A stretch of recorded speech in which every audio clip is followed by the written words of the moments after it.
स्वदेशी आकाश से पाकिस्तान के हमले नाकाम किए गए हैं। आकाश डिफेंस सिस्टम ने नाकाम किए पाकिस्तान के हमले।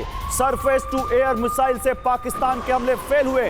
पाकिस्तान के बॉर्डर पर तैनात है ये आकाश मिसाइल डिफेंस सिस्टम। आर्मी और वायुसेना दोनों के पास है ये आकाश।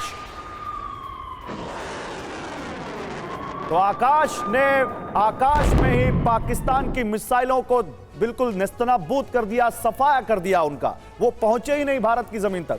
अब आपको बताते हैं कि आकाश मिसाइल ने पाकिस्तान की हिमाकत को कैसे फेल किया। आपको बताते हैं कि आकाश मिसाइल की खासियत क्या है, कैसे आकाश से कापा Pakistan.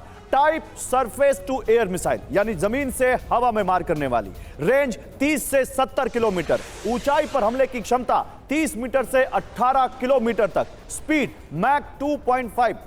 Launch platform mobile launcher, यानी कहीं भी मूव कर सकते हैं। खास बात, 64 लक्ष्यों को एक साथ ट्रैक कर सकता है ये, और 12 लक्ष्यों पर एक साथ हमला कर सकता है। तभी जब एक साथ स्वॉर्म ड्रोन्स आ रहे थे, एक साथ कई सारी मिसाइल्स आ रही थी, तो उनको ट्रैक नहीं किया जा रहा था बल्कि उनको गिराया जा रहा था। उसमें आकाश ने अपनी बहुत अहम भूमिका निभाई है।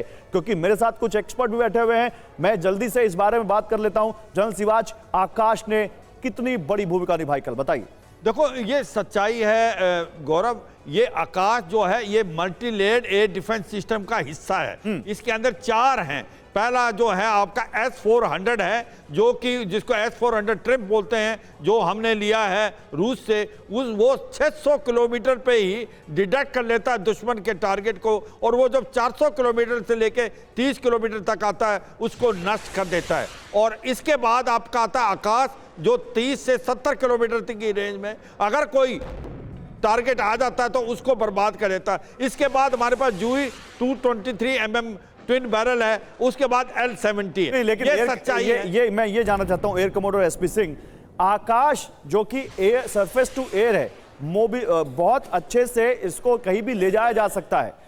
क्या इसकी बैटरी S-400 जैसी होती है, इससे कम होती है? एयर कमोडोर एसपी सिंह, बिल्कुल।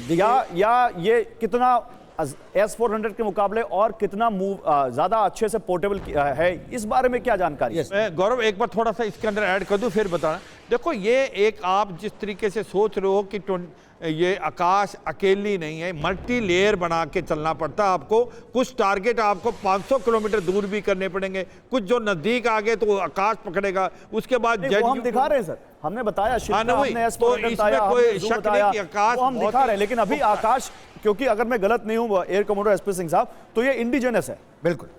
देखिए, आकाश सिस्टम जो है हमारे DRDO और BDL भारत डायनामिक लिमिट के साथ मिलके इजराइल की सपोर्ट से इनिशियली जो हमने गाइडेंस ली, उसके बाद हमने अपना सिस्टम खुद डेवलप किया है। तो ये जो इंडिजिनस सिस्टम है ये बहुत ही कारगर है, हमारी जिस तरह हमारी रिक्वायरमेंट है उसको मीट करता है। देखिए, ये मोबाइल सिस्टम इसलिए बनाया गया था क्योंकि जो आपके जो अटैक होते हैं अलग अलग जगह से आते हैं। S-400 जो है एक ऑलमोस्ट स्टैटिक सिस्टम है, क्योंकि इसको मूव करने में बड़ा समय लगता है, लोकेशन चेंज करने में। तो उसके लिए उसके बड़ी सारी उसके जो फायरिंग यूनिट्स हैं अलग अलग जगह पे लोकेट की जाती हैं। लेकिन आकाश जो है एक छोटा सिस्टम, मोबाइल सिस्टम है, इसको क्विकली डिप्लॉय किया जाता है। तो क्विक डिप्लॉयमेंट के लिए, क्विक मूवमेंट के लिए, जैसे आप मान लीजिए आपके जो है जम्मू एरिया में है, उसको आपने पठानकोट एरिया में लाना है या उसके नीचे भटिंडा एरिया में लाना है, तो बड़ी क्विकली आप वही मतलब टेरेन लाइक जम्मू कश्मीर, वहां पर ये बहुत काम आ सकता है। लेकिन इसी भी देखिए